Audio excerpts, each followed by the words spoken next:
Welcome. It's time to step back into the shadows with Randy's old-time radio shows. Tonight, Randy brings you Meet Me at Parkys, a hit radio sitcom in the 1940s starring Harry Einstein as Greek restaurateur Nick Parkys, packed with fast-talking banter, wisecracks, and a revolving door of quirky customers. It served up laughs like gyros on a spit. A fun fact, Einstein was so convincing in the role that many thought he was actually Greek. Get ready for a full plate of laughs. Your table's waiting. From Hollywood, California, the makers of Old Gold cigarettes bring you Meet Me at Parkys.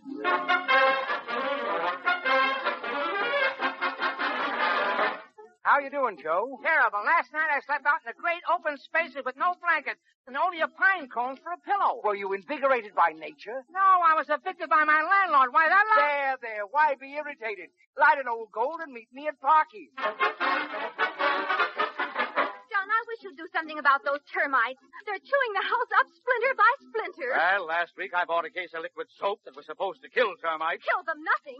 Every morning they come out and do a bubble dance. Why, I was... There. Why be irritated? Light an Old Gold and meet me at Parkys. Yes, everybody meets at Parkys. So come along to Parkys Restaurant and say hello to David Street, Betty Rhodes, Natalie Schaefer, Opie Cates and his orchestra, and our genial host, the star of our show, Park Your Carcass.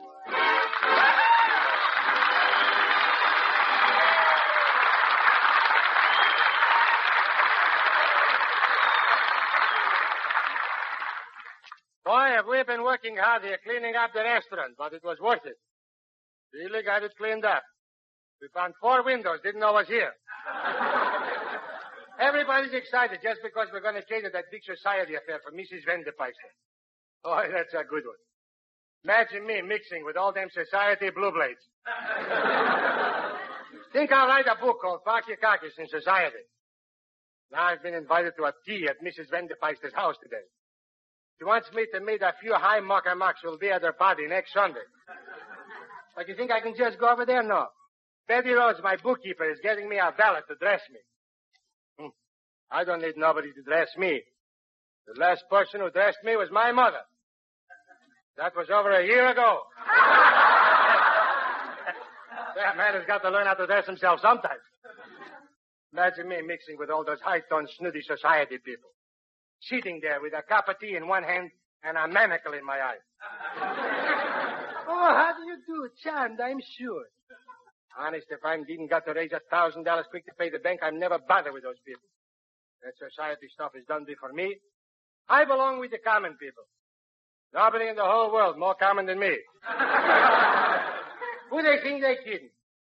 Just like Abraham Lincoln once said. You can fool some of the people some of the time, and you can fool some of the people some of the time. But you can't fool some of the people some of the time. Imagine, from that he became president. Oh, gee, I almost forgot. I got to finish hanging up those drapes over there. I'll get Opie Cates to help me. Opie. Say, Opie, will you please come here a minute? What's the matter, Parky? What do you want? Listen, when I call you, I want you to come right away, because if you don't, then I'll have to wait a while. I want you to give me a hand. Will you help me hang those drapes? Well, how in the world are you going to reach way up there? You need a great big ladder, and we ain't got none. That's right. Well, I tell you what we can use. Bring those big wooden boxes over here, will you? Okay. Here they are. Here's 3 wooden boxes. Good. I'll put one on top of the other, and I'll stand them. There. Can you reach it, Parky? No, I'm standing on tiptoe, and it still ain't high enough. Get another box, will you, Opie? I looked all over. We ain't got another box. Well, I gotta have one. Well, wait a minute. Why didn't I think of this before? I'll pull the one out from the bottom and hand it up to you. Wait!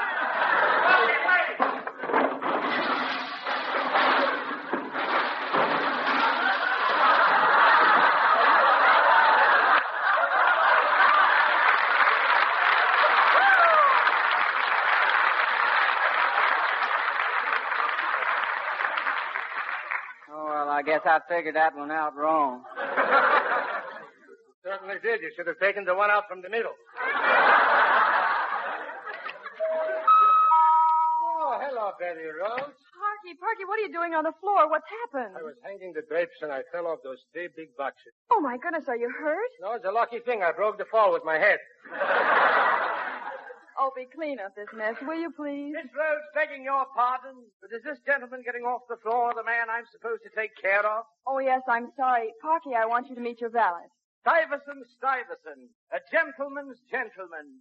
I'm Parkys. Glad to know you. How strange. What's the matter? You want to quit while we're still even?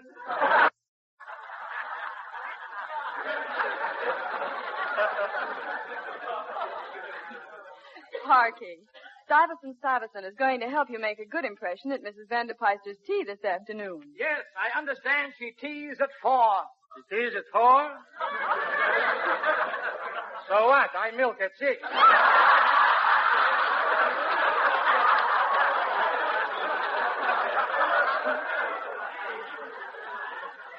Oh, please, Parky, I got you a valet for your own good. Now, will you please cooperate with Stuyvesant? Thank you, milady. Now, Mr. Parkys, since you're due at Mrs. Vanderpeister's tea at 4, we have no time to lose. So the first thing I shall do is draw you a bath. Okay, here's a pencil. Sir, where is your bathtub? I used my brother's, but here's a funny one. 3 years ago, I filled up his bathtub with coal. With coal? Yes. That is a good joke. Oh, was your brother angry? No, but he will be when he finds out. Now, let me see, sir. I'm trying to decide how to dress you this afternoon for tea. Yes. Do you have a morning suit? Yes. Splendid. Do you have an afternoon suit? Yes. Excellent. Of course, you have evening clothes? Oh, sure. Do you have a hunting suit? Yes. And sport clothes? Yes. My, you do have an extensive wardrobe, sir. May I see it? You're looking at it right now. I'm wearing it. Great Scott, sir. You mean that your entire wardrobe consists of that one broken-down suit that you're wearing? What? Oh, Mr. Stuyvesant, I knew Parky would have to wear a formal suit at the tea, so yesterday I rented a cutaway coat and striped trousers for him. You'll find them in a box in Parky's room upstairs. Excellent. Come, Mr. Parkys. Let us go upstairs, sir. Last but not the monkey's uncle. Say, Betty, Yes, what is it, Opie? my boys are fixing to go over to the pool room, so if you want to run over your song, you better do it right now while the band's all in one piece. Okay, Opie, I might as well, but honestly, between you and that Parky, life is certainly no song. What number do you want me to sing? How about I begged him? Okay, let's try it.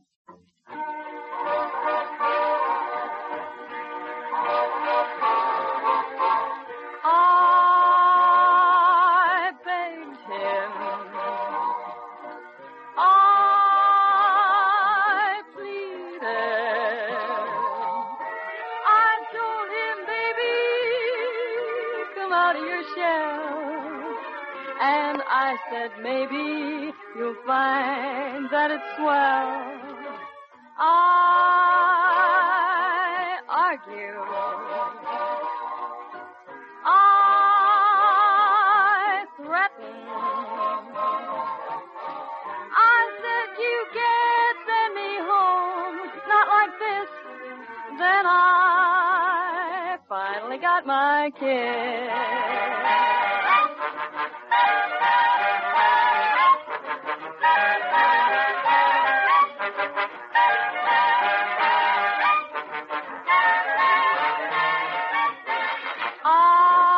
I begged him. I pleaded. I told him, baby, come out of your shell. And I said, maybe you'll find that it's swell. I argued. I threatened. I said, you can't send me home, not like this.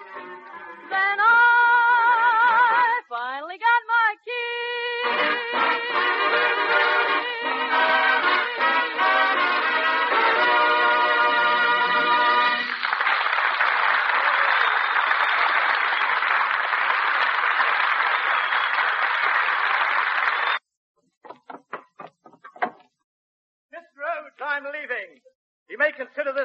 resignation. Why, Mr. Stuyvesant? What's happened? It's that Mr. Parky. I didn't mind when he told me he wanted to wear his underwear while taking a bath. But I didn't mind when he told me he wanted to wear his shoes because he didn't want to get his feet wet. But when he told me to sit in the tub to see if the water was the right temperature, why, that was going too far. Why, I've never... Now, there, Mr. Stuyvesant. Why be irritated? Light an old gold. Did you say light an old gold? Why, yes, everybody knows that a fine cigarette gives you lots of comfort and pleasure, especially today. But remember this, you get no pleasure if your cigarette is hot, harsh, and dry.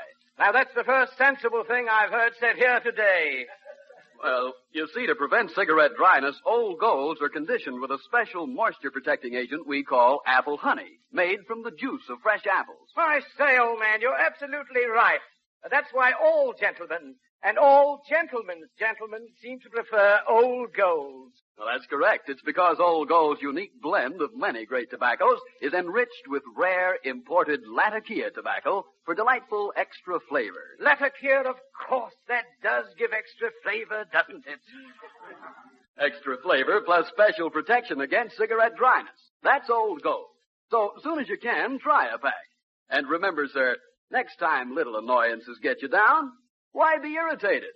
Light an Old Gold. Jolly well said, old man. I'll remember that. Mr. Stuyvesant, please go back and take care of Parky. He needs you so badly. Miss Rhodes, if you have anything further to say, you may address your communications to me, care of the National Embassy in Bombay, India.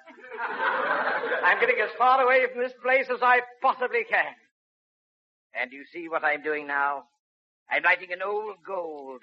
You know why? Because I'm irritated. Goodbye. Betty, did that crazy guy go yet? Oh, Parky, all we're trying to do is help you, and you make it so hard for everybody.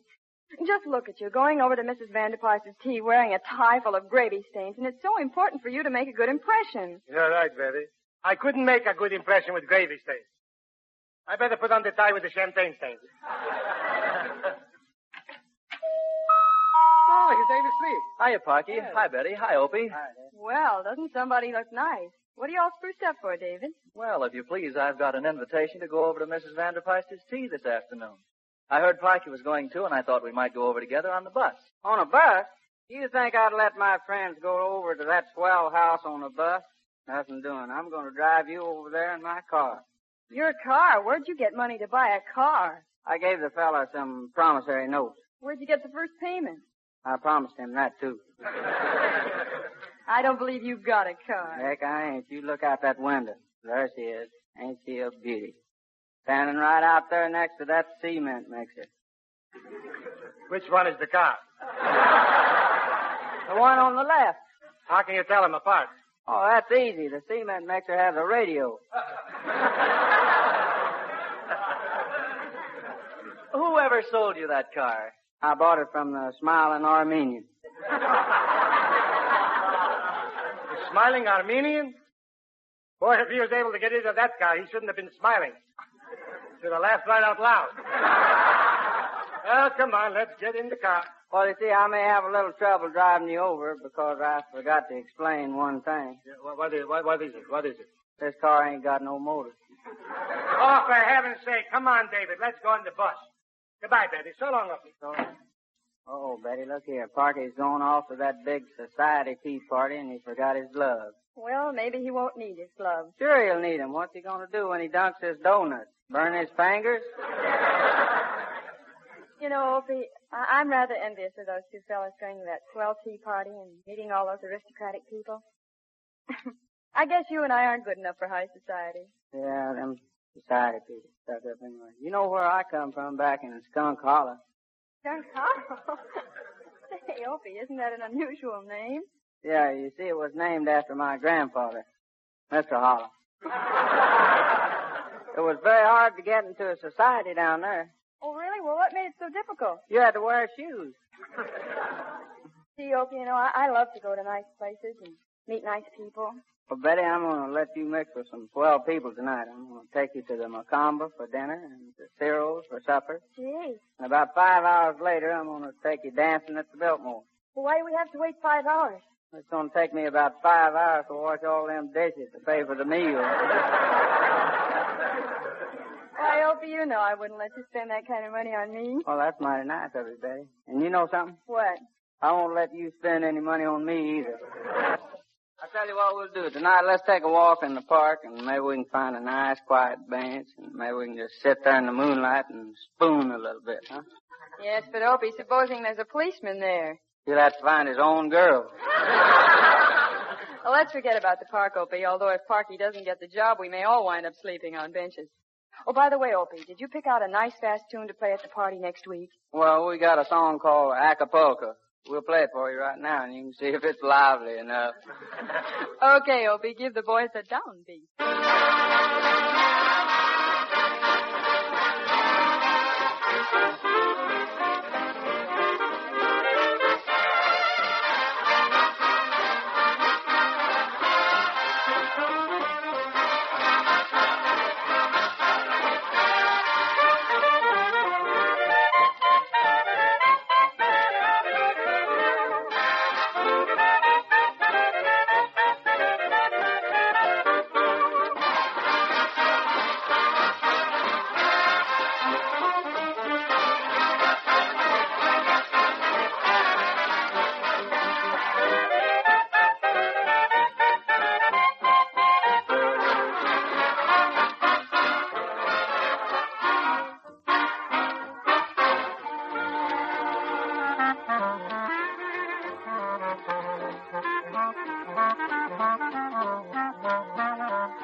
Hey, Opie, your band is sounding better all the time. Well, thank you, Bob Williams. Is Parky around? No, he and Dave went over to Mrs. Vanderpeister's tea party. They tell me she's famous for them tea parties she throws. Well, you know, Mrs. Vanderpeister may be famous for her tea parties, but the most famous tea party of all was the Boston Tea Party. Boston? How in the world could Parky get transportation today to go to Boston? Opie, Parky is a little late for the Boston Tea Party. That was held in 1773. 1773? I bet that tea's cold by now. Well, you're right, Opie. That was a long time ago. But, you know, even 13 years before that, in 1760 to be exact, the Lorillard business was founded. Well, that's almost 200 years ago. Yes, Opie, that means nearly 2 centuries of association with the world's choice tobaccos. And this vast experience is reflected in the quality of Old Gold cigarettes today. Marvelous quality consistently maintained despite wartime conditions. Well, Bob, you don't have to sell me. I've been sold on Old Golds for years. Why don't you drop a couple of thousand at the house sometime, huh? Well, Opie, as to quantity, the cigarette situation is temporarily eased because military demands are somewhat reduced. And we're doing our best to provide more and more Old Golds for civilians. So, if you must take substitute brands today, remember, your dealer may have Old Golds tomorrow.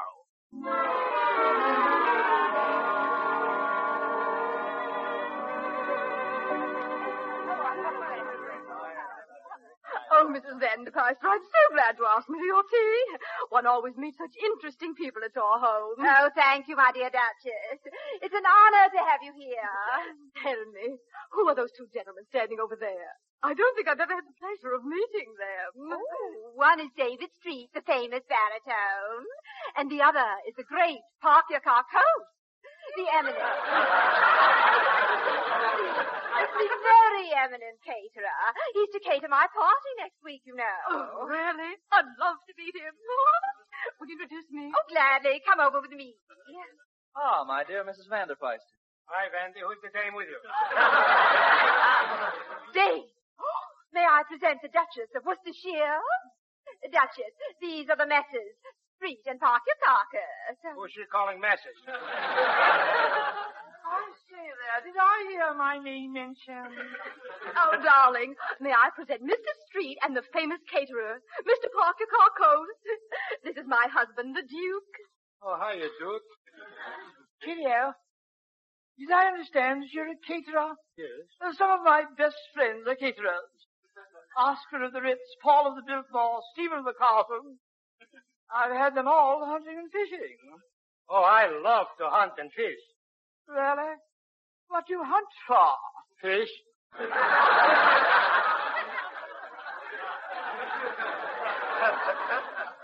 Have you ever been grouse hunting?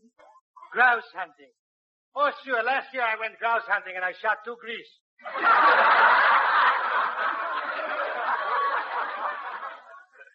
Then you must come hunting with me. I'm quite a shot, you know. You are? Yes. You know, I have a moose head. Well, if you put your head on, nobody will notice it.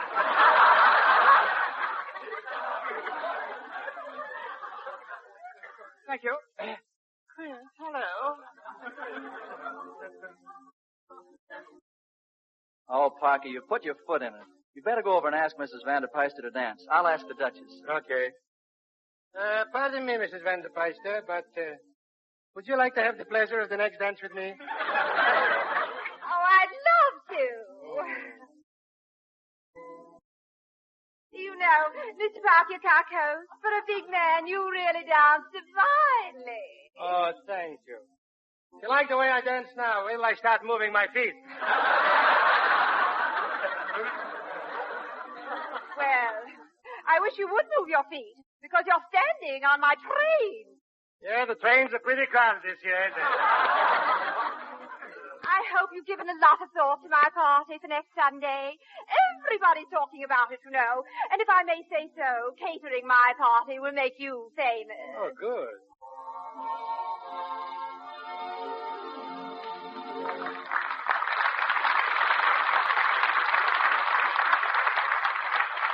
My friends, we have a very pleasant surprise for you. Mr. David Street, the famous baritone, has honored us by attending my tea. And if we might impose upon his good nature, I'd like to ask him to sing one of my favorites, his new Victor record. It's called I Don't Care Who Knows It. Your pleasure.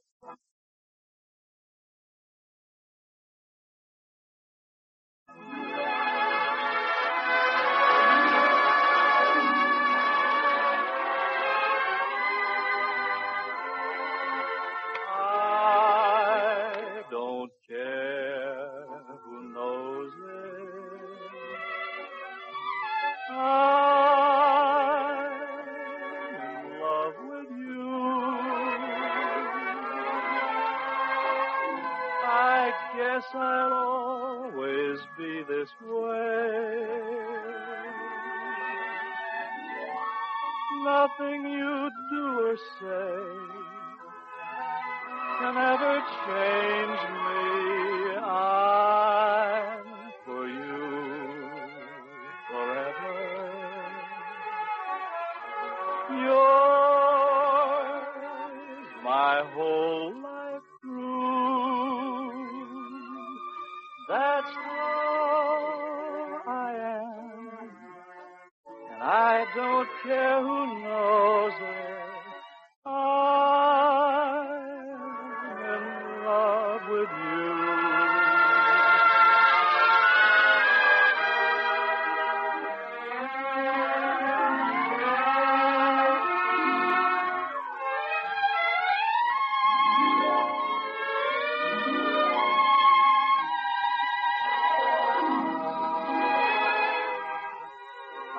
guess I'll always be this way.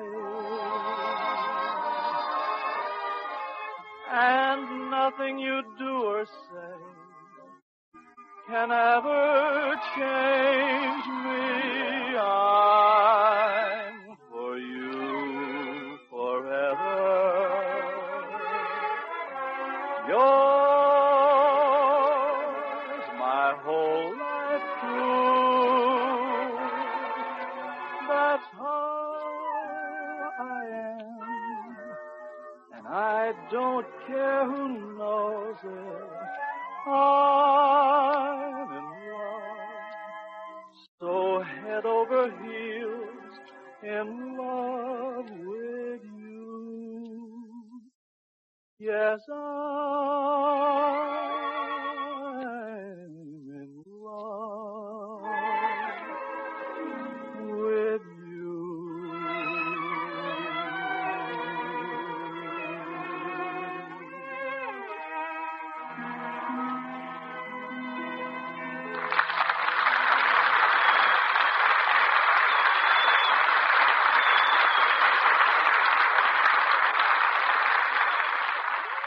Oh, thank you, Mr. Street. That was lovely. And now... Wait a minute. Lock the doors, close the windows. David, call the police. Nobody leaves this place. What's the matter? What's going on? Lock the doors. Call the police. Why? What's happened? I've been robbed. Somebody stole my wallet. How dare you insinuate that any of my guests would stoop to steal your wallet? Didn't have to stoop. It was in my back pocket. Mr. Parkys, this is very serious. You bet it's serious. I had $1.80 in that wallet. All you people line up against the wall. Mrs. Vanderpeister, the Duke and I have never been so insulted in all our lives. We are leaving. Goodbye. See what you've done to me, you horrid person. All of my guests are leaving. Oh, my dear, you. Please don't go. You shall hear from my lawyer. I'm sorry this had to happen, Mrs. Vanderpeister. You're sorry. I should think you would be sorry. Why, in my whole life, I've never been so humiliated. Your stupid Miss Parkys has ruined me socially. Oh, my head. I feel ill. I'm getting dizzy. Catch me. I'm feeling safe. Feeling faint? Here, take a swig out of this bottle. That's good if you're feeling faint. Oh, good heavens. What kind of horrible concoction did you give me to drink out of that bottle? There's no horrible concoction. That stuff is good for feeling faint. There, you can read it right there on the label. See that bottle? Right there, you can read it. Oh, for heaven's sake, Parky, this is not for feeling faint. It's for peeling paint.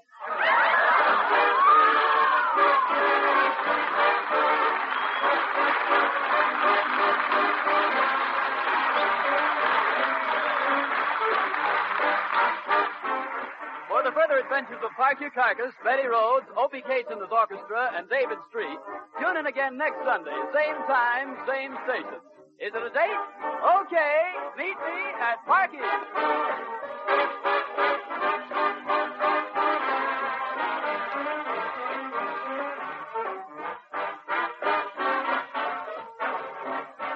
And now until next Sunday evening, don't let little annoyances get you down. Why be irritated? Light an old gold. Its tobaccos are specially conditioned to help guard against cigarette dryness and to give you more smoking pleasure.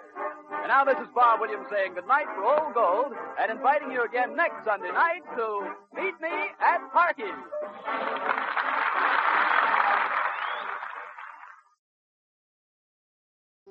Well, folks, that's all for tonight's broadcast here on Randy's Old Time Radio Shows. Now, bringing these golden oldies back to life takes no small amount of time and effort from our good friend Randy, cleaning up the audio, converting the files, and making sure each show has the best audio possible. If you've enjoyed the program and you'd like to help keep these classics on the airwaves night after night, why not consider a small donation?